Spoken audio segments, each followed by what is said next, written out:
Rafael Correa y Abdalá Bucaram anunciaron su participación en las elecciones presidenciales del 2021. Sin embargo, los dos actores políticos enfrentan acciones judiciales en su contra. De lograr inscribir sus candidaturas, los procesos quedarían suspendidos.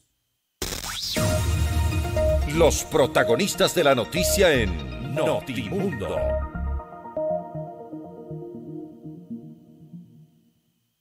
Así es, a esta hora estamos en línea directa con el doctor Salim Saidam, él es abogado constitucionalista, y acudimos a él para consultar su criterio respecto de lo que podría concretarse en el próximo mes, vale decir, el anuncio y ahora todavía precandidatura presidencial de Abdalá Bucaram y precandidatura a la vicepresidencia de la República por parte de Rafael Correa Delgado.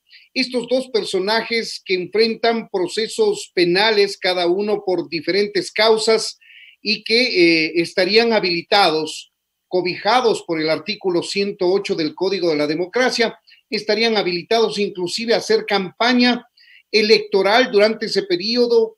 No se ejecutarían las órdenes de prisión en el caso de Rafael Correa. En el caso de el señor Abdalá Bucaram podría eventualmente salir de su domicilio donde mantiene un arresto domiciliario. En fin, estos temas constitucionales y también legales le queremos consultar al doctor Saidam. Bienvenido a Notimundo Estelar, le saluda Freddy Paredes. Doctor, muy buenas tardes. Buenas noches, mi estimado Freddy. Un gusto siempre estar en su espacio. Un saludo también a María del Carmen y a todos quienes hacen FM Mundo. Un saludo a los oyentes también. Gracias por su tiempo, doctor. ¿Cómo podríamos ubicar a los amigos oyentes respecto de las posibilidades que tienen estos dos actores políticos y hasta el momento precandidatos anunciados? Lo primero que hay que analizar es el artículo 142 de la Constitución. El artículo 142 de la Constitución le enlista una serie de requisitos para ser candidato a presidente de la República. Entre otros, la edad, 35 años, la nacionalidad, ecuatoriano por nacimiento, estar en goce de los derechos políticos y no encontrarse incurso en inhabilidades o prohibiciones establecidas en la Constitución. El artículo 149 de la Constitución, ¿qué es lo que establece? Que para ser candidato a vicepresidente se tiene que cumplir con los mismos requisitos y no estar incurso en las mismas inhabilidades que para ser presidente de la República. ¿En dónde viene la confusión? Yo considero que algunos apreciados colegas constitucionalistas han realizado interpretaciones forzadas, interpretaciones forzadas desde el término correcto, del artículo 149 de la Constitución. ¿Qué es lo que dice el artículo 149? Efectivamente, que se aplican los mismos requisitos y les afecta las mismas inhabilidades a los candidatos a vicepresidente de la República. Pero eso no quiere decir que en este caso se trata de la misma candidatura, ¿no? El cargo es diferente, ¿sí? El cargo de presidente es distinto al de vicepresidente, aunque se inscriban como binomios, ¿sí?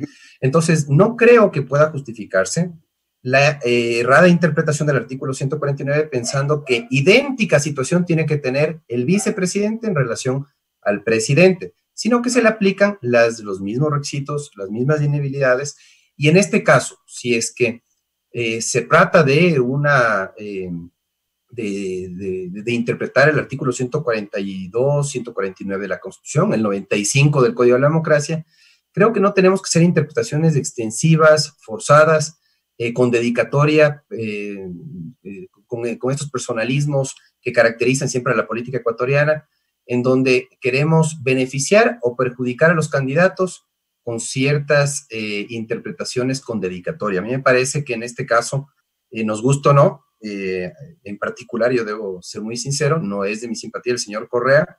Si me pregunta si me gustaría que sea candidato y que retorne el correísmo, definitivamente yo considero que no es conveniente para el país retornar al correísmo. Fue una década nefasta para la política ecuatoriana, sin duda, pero yo creo que tenemos que ser objetivo y desapasionarnos del momento de hacer valoraciones de carácter político electoral, porque las reglas del juego democrático tienen que ser iguales para todos. Estamos analizando el caso específico del expresidente Correa con su intención de candidatizarse a la vicepresidencia de la República. No puede hacerlo la presidencia de la República por la prohibición expresa que establece la Constitución, que fue aprobada precisamente durante su gobierno, derogada, cambiada durante su gobierno también, el gobierno del expresidente Correa, pero esto a través de una consulta popular volvió a quedar impedido de correr por más allá de 2 periodos el candidato a la presidencia de la República y quienes busquen postularse para asambleístas. Ahora, doctor Saidán, el tema es que el vicepresidente de la República tiene como exclusiva función la subrogación al presidente de la República. Partamos del hecho que usted sostiene, que sí es posible que se candidatice a la vicepresidencia de la República, pero ¿qué pasa si el presidente tiene o presenta ausencia temporal o definitiva? El vicepresidente se convierte en presidente de la República y partamos del hecho de que el señor Correa y el señor Arauz a la presidencia ganan. El señor Arauz se ausenta temporal o definitivamente del cargo.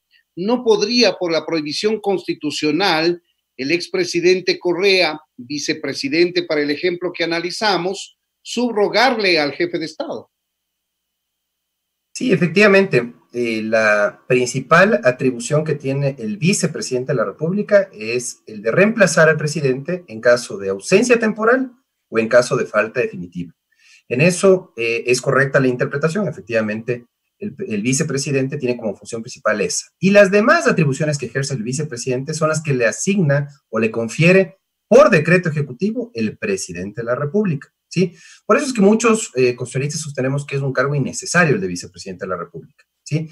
Sin embargo, usted tiene en este caso 2 cargos diferentes. Si bien por la mala experiencia que hubo, por la mala relación que hubo entre presidentes y vicepresidentes a lo largo de la historia republicana, ¿qué es lo que se decidió? Que se inscriban en binomio. Pero eso no quiere decir que se trata de 2 idénticos cargos. Los cargos son diferentes. Y por lo tanto, al ser 2 cargos diferentes, pues obviamente en este caso no se le puede aplicar en este caso la prohibición de reelección como candidato a vicepresidente.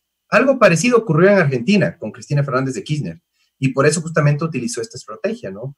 Que no puede, ella estaba consciente que no podía candidatizarse para la reelección como presidenta, pero nada decía, ni la Constitución ni el Código de la Democracia, sobre el impedimento para ser candidato o candidata a vicepresidente de la República. Entonces, a mí me parece que... ¿Qué pasa con la subrogación, doctor? ¿No podría subrogarla por la prohibición expresa que tiene la Constitución? Lo que sostienen, claro, mis colegas Rafael Ollarte e Ismael Quintana es que la inhabilidad sería sobrevenida, ¿no? En este caso, habría una inhabilidad de ejercicio. No podría ejercer el presidente de la República si es que se produce la ausencia temporal o la falta definitiva. Sin embargo, insisto, los 2 cargos son distintos. En este caso, el presidente de la República, efectivamente, como presidente de la República no se puede postular Rafael Correa porque tiene prohibición de reelección. Ahora yo creo que está habilitado para postular. Sin embargo, en poco tiempo seguramente vendrá la inhabilidad por la sentencia condenatoria ejecutoriada.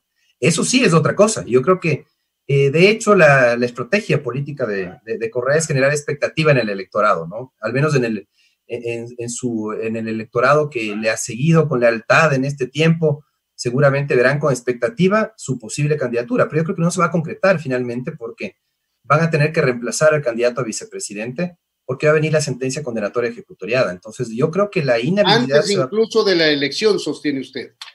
Claro, yo creo que en pocos días. De hecho, está pendiente de resolución el recurso de casación y una vez que se resuelve ese recurso, se ejecutará la sentencia condenatoria, con lo cual ahí sí estaría inhabilitado el presidente de la República, el expresidente de la República Correa para postular. Pero en este caso yo insisto que son 2 cargos distintos. Sí, efectivamente tiene razón Rafael Ollarte y Ismael Quintana. La principal función es la de subrogación. Las demás son las que le confiere el presidente. Sin embargo, está eso dispuesto en la Constitución. Estas son interpretaciones extensivas, forzadas, que yo considero que es ir más allá del texto. es ir más allá del texto constitucional. Tendría que ser muy claro el texto. Y otra cosa que también... Ajá, dígame, doctor. Sí, y otra cosa que también es importante, ¿no? El Código de la Democracia tenía que haber sido reformado con tiempo. Hay disposiciones terribles, absolutamente reprochables, como la del 108 del Código de la Democracia, que van a terminar beneficiando a Bucaram y Correa, desgraciadamente. La Asamblea Nacional fue negligente al no aprovechar justamente la discusión de las reformas del Código de la Democracia, al no aprobar oportunamente antes del año previo a las elecciones, justamente la reforma del artículo 108. El artículo 108 es un homenaje a la impunidad. Lastimosamente, el artículo 108 es bastante reprochable. Dice: los candidatos no podrán ser privados de la libertad, ni procesados penalmente desde el momento de la calificación de la candidatura hasta la proclamación de resultados, ni enjuiciados, salvo los casos de delito flagrante. ¿Les cobija por los procesos penales que enfrentan hoy por hoy sin ser aún candidatos? Exactamente, no hace distinción. Aquí dice, desde el momento de la calificación hasta la proclamación de resultados, no pueden ser ni procesados ni privados de la libertad. Si hay boletas de captura por el caso, en este caso, por ejemplo, Correa enfrenta prisión preventiva en el caso Sobornos y en el caso de Balda, ¿no es cierto? Sin embargo, no se pueden ejecutar esas órdenes de captura. ¿Por qué razón? Porque no puede ser privado de la libertad ningún candidato. No puede ser procesado penalmente tampoco ningún candidato. Entonces, ese es un blindaje absolutamente reprochable que contempla el Código de la Democracia, pero lastimosamente es una regla que está vigente y que tenemos que respetar. Y esto también le va a servir a Abdalá Bucaram si es que se concreta su anuncio de convertirse en candidato a la presidencia de la República. Yo creo que esa es la estrategia de Bucaram, más allá de creer tener, digamos, posibilidades de llegar a la presidencia de la República o a la Asamblea. A él lo que le interesa es este blindaje que le otorga el propio Código de la Democracia, lastimosamente.